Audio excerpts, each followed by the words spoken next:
Welcome home, Linda. The room was a mess, so I cleaned it up for you. Why did you do that? When I got home, not a single item was left in my room, I said, shocked. My son's wife entered the room laughing. There's no need to be so shocked. I did it for the good of the house. I couldn't understand her laughter and actions. Where are my things? Over there, she said, pointing outside. I saw flames rising in the yard. Then it hit me. I ran outside barefoot to find my clothes and personal belongings being burned. What shocked me more was seeing a painting given to me by my late husband among the flames. Now it was nice and clean. Looking at my daughter-in-law, I realized she was controlled by malice. Do you know what you've done? Of course. No need to look so scared, she replied casually. Her smirk made it clear she wasn't joking. Are you trying to drive me out? No, I'm just exterminating a parasite, she said, her words chilling me. That's when I made a decision. Then I'll leave. And so I left the house, but I wasn't alone in this. Everything was now in place. I swore on my late husband's grave that I would never forgive her. My revenge against my eldest son's wife had begun. My name is Linda Adams, and I'm turning 60 this year. Ever since I lost my beloved husband to cancer 2 years ago, I've been living alone. After he passed away, I felt a great void. But I'm finally getting used to living by myself again. One last thing for me to do. Linda, a gift should be arriving at your house soon. Those were my husband's last words. I reminisce about the times I had with him. He was a hard-working businessman at a well-known company, and our meeting came about through a mutual acquaintance. But we quickly hit it off and smoothly progressed to marriage. Since then, it has been nothing but bliss. We've got our son now. I've got to work even harder, I said, thinking about our family. Yeah, but don't overdo it. I have a precious wife and son to look after, my husband replied. At 28, I gave birth to our son, John, and 4 years later, our daughter, Emily, was born. I worked hard every day as a homemaker, which was also my husband's wish. He acknowledged my efforts, and as a result, he left us more than enough savings and assets. However, even in such a life, changes occur. I'll be coming back home soon. Isn't your work too hectic? My husband asked. No, it's settled down now, so it's fine. And I know it's short notice, but I'm thinking of coming back next Saturday, he said. That's fine. I'll be home. I was looking forward to seeing John. It had been a while. But I had forgotten something important. Then, on Saturday, he came home. Welcome back. You must be tired. Take it easy, I said, greeting him. Hello, Linda. It's been a while, he replied. I had completely forgotten, but I was not fond of John's wife, Julie. She had been looking down on me and making snide remarks even before they married. Welcome, Julie, I offered, but it felt strained. Julie seemed to catch on and gave a smirk. We're planning to stay over tonight, so please take care of us, Julie said, making herself comfortable as if it were her own home. It almost seemed as if she was testing how comfortable our house was. In the end, they stayed for 2 days, and it was a continuous strain on my heart. I thought that would usher in the return of peaceful daily life. But that was quickly about to change. Mom, I need to talk to you about something, my son said about a week later. I had a bad feeling. Actually, Julie has. Hold on a sec. I took a deep breath. Sorry, what about Julie? Oh, right. So Julie wants to live with you. Live together, my son said. It was totally unexpected. I asked for the reason. I thought it was sudden too and wondered why. But it seems she's worried about you. Worried? I couldn't help but wonder if that were true. Why hadn't she reached out herself? I told her you were fine, but she won't listen. I see. How are things between you and Julie then? I asked. I think we're okay, he said. But he sounded less than enthusiastic. I thought it was bad to burden my son like this and made a suggestion. Then I'll just tell Julie myself that she can't live with us. If I say it directly, she'll give up. Right after hanging up, I looked up at the ceiling. Living with my daughter-in-law was out of the question. Her snooping around my house before must have been her scoping it out for moving in. With that in mind, I just couldn't accept her proposal. Hello, Julie. About the living together thing, I contacted her the next day. I wanted to settle things quickly before they got more complicated. You heard from John, didn't you? Her voice was clearly excited. She must have thought living together was a possibility. I've heard the story, so we can't live together, I said firmly. There was a moment of silence. She must have been shaken. Why not? As you get older, wouldn't it be better for you to have someone around? She suggested. Maybe so, but I'm fine on my own, I replied. Don't say that. I'm really worried about you, she said, her concern appreciated. But all right, if that's what you want, I said, and it seemed she had accepted it for now. I thought I could return to my peaceful daily life. Indeed, things seemed calm as usual for the next couple of weeks, but Julie hadn't given up yet. Hello there. One afternoon she came over. Julie, what are you doing here? I asked. I've come to talk about a proposal today. Can I come in for a sec? Before getting an answer, she walked right into the house, taking a seat on the couch as if it were her own. She began to speak. How about we try living together for a bit? Excuse me? We live together on a trial basis, and then decide if we want to make it a permanent arrangement. If you don't like it, I'll move out, she suggested. I racked my brain desperately. A wrong decision now could lead to irrevocable consequences. Does John know about this? Oh, don't worry about that, she replied, then began to call my son. I waited for the phone call to end, pondering what to do next. John says to talk to you. Here you go, she said, handing me the phone. Hello, John. Mom, I'm really sorry. I had no idea Julie would go to you. What are you going to do? I'm okay with living together, but don't get me wrong. I'm not agreeing with Julie's idea. I just think it's a good way to get her to give up, he explained. There was a certain logic to his thoughts. We could live together for a while and find the right time to say no. All right, let's do that, I agreed. Deep down, I feared Julie might disrupt our home.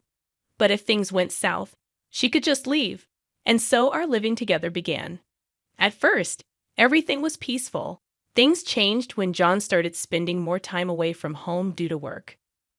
Sorry, I'm too busy to help out around the house right now, he said. Don't worry about it. Instead, I'll take care of the expenses. Don't fuss over it. Leave it to me, Julie replied. Soon after he left for a long business trip, and as if she had been waiting for him to leave, her attitude changed dramatically. Are you not so good at cooking? She asked during one of our meals together. What? Well, it just feels a bit dated and plain. Even dog food might be better, she laughed mockingly, revealing her true colors. From then on, all pretense was dropped. Another day, as I was sorting out the laundry in the living room, she exclaimed, Hey, did you mix our laundry together again? It's not necessary to separate them. She sighed heavily. When you mix them, your old lady smell gets on my clothes. Please do mine separately next time. Oh, and rewash mine, will you? Hey, where do you think you're going? I've got plans with friends, she announced abruptly, leaving me to tend to the chores alone. She never lifted a finger to help, preferring to gallivant about instead. I couldn't stand it any longer. Your behavior lately has been too much. I'm going to have to tell John about this, I said, hoping it would calm things down. But she was not a woman to fold so easily. Don't joke with me. I'm here out of the goodness of my heart, she retorted. What on earth was she talking about? Even though Julie's arrival had completely disrupted our daily life, she warned, if you go snitching, it won't end well for you. And threw a picture frame at me, containing a picture of my husband and me. At that moment, everything I had been holding back just overflowed. Okay, I'll be able to get back soon, Mom. We'll talk in detail then, all right. My son said over the phone. 3 months after we started living together, I included everything that had happened in our conversation, including ending the living arrangement. He didn't even seem surprised when I called and readily agreed. It was just 3 days before he was due to return when my daughter, Emily, came back home. Sorry for the suddenness, she said. It's fine. What happened? I asked. As I listened to her, she revealed that her husband's infidelity had led to her divorce. You can stay here for a while. You've been through a lot, after all, I offered, but there was a problem. I explained the current situation to her. So Julie is living with you, right? John is going to be back from his business trip soon, so we will talk things over then, I said. I see. I'm the newbie here, but I'll help out as much as I can, Emily said reassuringly. That night, when Julie arrived home, she asked, Hey, Emily, why are you here? A lot's happened. I'll be staying here for a while, Emily replied. Julie hadn't met my daughter often, but for some reason, she seemed to have taken a liking to her. Seems like Julie is taken to you, so we might use that to our advantage. Indeed, we must be careful not to let on what we're planning, I thought to myself. The next day, my son returned. I'm home, he announced. As I went to greet him at the door, his wife pushed past me, saying, You're in the way. Hey, isn't that a bit dangerous? I said. Just act your age, will you? I mean, you're an old lady, she retorted, laughing while looking at me. At this point, I was truly astounded by her behavior. What are you doing here, Mom? My son asked, noticing my distraction. Just lost in thought, that's all. Emily came back, right? Haven't seen her since Dad's funeral, I replied. She'll probably be back soon then, he said. About an hour later, we had dinner with my daughter, who had just come home. When it was just the two of us, she complained about Julie. But even she can't in this situation. It's been a really long time since we had such a peaceful family meal. My son's wife seemed to be in a better mood and started drinking. Julie, don't you think you're drinking too much? I asked. I'm fine. This is nothing, she replied, dismissing my concern. Is she not good with alcohol? My daughter asked. I don't think that's the case, I replied, but my son's wife continued to pick on me, emboldened by the alcohol. Why don't you have a drink with us? She insisted. I'm not good with alcohol, I said. What? What are you talking about? You can't deny my request, she said, becoming increasingly aggressive. That's enough, right? You're clearly drunk, my daughter intervened. I'm still okay. I'm worried too, I said. In the end, Julie was taken to her room by my daughter. Looks like Julie's gone to sleep. If she's drunk and asleep, she won't be up for a while, so it should be fine, my daughter reassured us. Then it's time for the main event, my son said, and so the three of us talked about Julie. We intended to tell her that we were going to dissolve the living arrangement anyway. Are you okay with that, John? She is your wife, after all, I asked. I had my share of the blame for letting things get out of hand. But what's the right thing to do? My son pondered. We were at our wits' end, and no good ideas came to mind. Then my daughter asked a question. First off, why did Julie want to live with us in the first place? She asked. Hearing that, I indeed wondered. I realized I had never asked her or my son for a clear reason. John, don't you know anything? My daughter pressed. Last time I asked, she said she was worried about Mom, but that's probably a lie. Like, what if it's this house she's after? It's pretty big after all, my son speculated. That could be possible. Even before and after moving in together, I felt like Julie was always sizing up everything in the house, I admitted. So how about this idea? My daughter proposed, and it was a suggestion we hadn't even considered. It might be a burden on Mom, my son pointed out. After a bit of thought, I realized it might be a good way to break the current stalemate. Yeah, since it's Emily's idea, why not go for it? I suggested. What do you think, John? My daughter asked. I'm okay with it too. My son agreed. And so, we each started to make our moves. Of course, this was a secret from John's wife.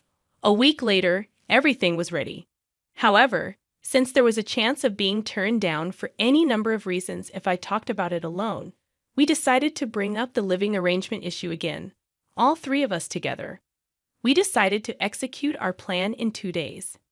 The day before, Julie said, I'm sorry, but I'm going to head out for a bit. When will you be back? I asked. Well, I should be back by the evening, she replied, unusually happy. But I didn't think much of it because by tomorrow, I'd be saying goodbye to this life. The only worry was leaving John's wife at home alone. But I was looking forward to catching up with a friend for the first time in a while and had completely forgotten about that. I'm home, I announced upon my return around 4:00 p.m., but unexpectedly, she came out of my room. "Welcome back, Linda. It was dirty, so I cleaned it up for you," my son's wife said as she emerged from my room. "Why are you coming out of my room? You'll see if you look," she replied cryptically. "What? Why is this happening?" I exclaimed, realizing that nothing was left in my room. As I stood there in shock, my son's wife entered the room laughing. "You don't need to be so surprised. I did it for the good of the house," she said casually. Her behavior and laughter without a hint of remorse were completely baffling. "Where are my things?" I demanded. "Over there," she pointed, and I followed her gaze to see flames in the yard. That's when it hit me. No way. I ran outside barefoot, only to find my clothes and belongings being burned. Then something truly shocking caught my eye amidst the flames. A painting, a gift from my late husband. "This cleans everything up nicely," my son's wife remarked, her face filled with hatred. She had forgotten something important. "Who really supports this house? Do you know what you've done?" I asked, trying to understand her motives. "Of course. Don't look at me like that. You're scaring me," she replied, trying to brush off the gravity of the situation. "Don't joke around. Well, there are still things we got to do, right?" She continued with a grin. "Are you trying to kick me out?" I asked, realizing her intentions. "No, I'm just dealing with a parasite," she replied, her words carrying a thinly veiled threat. Despite the sugarcoating, I knew she was talking about me, and so I made a decision. Then I'll leave. I left the house, swearing revenge on my son's wife. "Are you really okay with this?" Julie had asked me before I left, but I didn't even look at her. I could easily imagine the expression on her face. As I headed to my new place, I called my son and daughter. "I'm moving to the new house today, a bit ahead of schedule," I informed them. "Got it. I'll tell Emily. Then I'll see you there," my son replied. When I arrived at the new house, I sat on the sofa, feeling a bit excited about starting a new life. About an hour later, John and Emily arrived. I didn't expect such an amazing house. "How did you manage to get a place like this?" I asked. "I asked a friend of your father's, and he said this house was vacant. It kind of resembles our old place too, so I made a quick decision," my son explained. We had a pleasant time, but soon we all wore serious expressions. "For now, let's just give Julie the address. Given her nature, she'll definitely come by," I suggested. "I'll take care of that." "Thanks," my son replied. After a while, I had dozens of messages and missed calls. "We're ignoring these, right?" I asked. "Yes," my son confirmed. We then waited for my eldest son's wife to grow impatient and visit. After spending a few days relaxing in the new place, someone visited us. Looking at the outside through the window, there stood Julie, looking exhausted. "She's here. Time to greet her." "I'm kind of nervous," I admitted. "Don't worry. There are 3 of us," my daughter reassured me. I knew this was the moment of truth. "You came, Julie? What's this all about, Linda?" "What do you mean?" she asked as she entered the living room. So all the players were present, and we faced each other in the living room. "I didn't know you had so much money, Linda," my son's wife remarked. "Well, of course you didn't. I didn't tell you. From now on, we plan to live here together." "Sorry for keeping it a secret," I replied. Suddenly, my son's wife's demeanor completely changed to a smile. Perhaps she thought she would be able to live in this house too. "Well, you could have said something sooner. Why were you keeping Mom, John?" my son's wife asked. "Mom told me not to say anything about it, like a surprise," my son explained, trying not to laugh as he watched his wife, who had gotten the wrong end of the stick and was getting all excited. The first to break the news was Emily. "Julie, I'm sorry, but it's just going to be us living here." "What?" Julie's eyes went wide as saucers. "Emily's right. There's no place for you in this house." "Why not?" You destroyed my most cherished memory, Julie protested. That was because you were the one who suggested living together. But I bet you really wanted to drive me out. What were you after, my house or money? I confronted her. My son's wife looked down in silence. She must have hit the nail on the head. But why such a mansion? Did you ask John for this? I questioned. This time, my son interjected, you seem to be under some misconception. But since we've been living together, I haven't paid a cent for living expenses. That's a lie, my son's wife explained. It's not a lie. I didn't want to burden John, so I paid for everything. You wouldn't know that, I explained.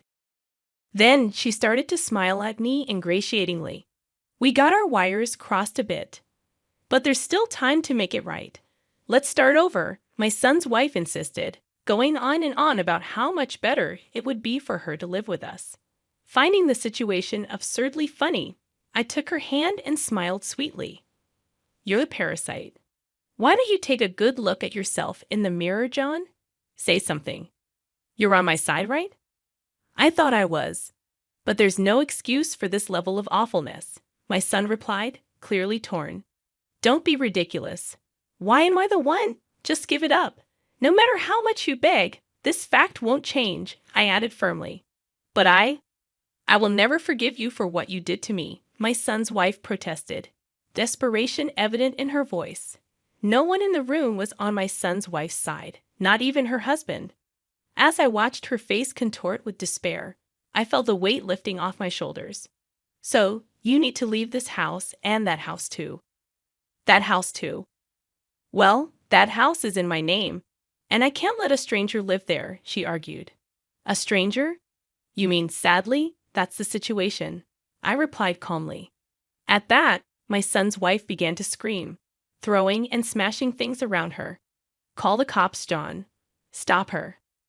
Okay, I got it. My daughter quickly phoned the police. Stop this rampage now. Hey, back off. My son intervened, trying to calm the situation.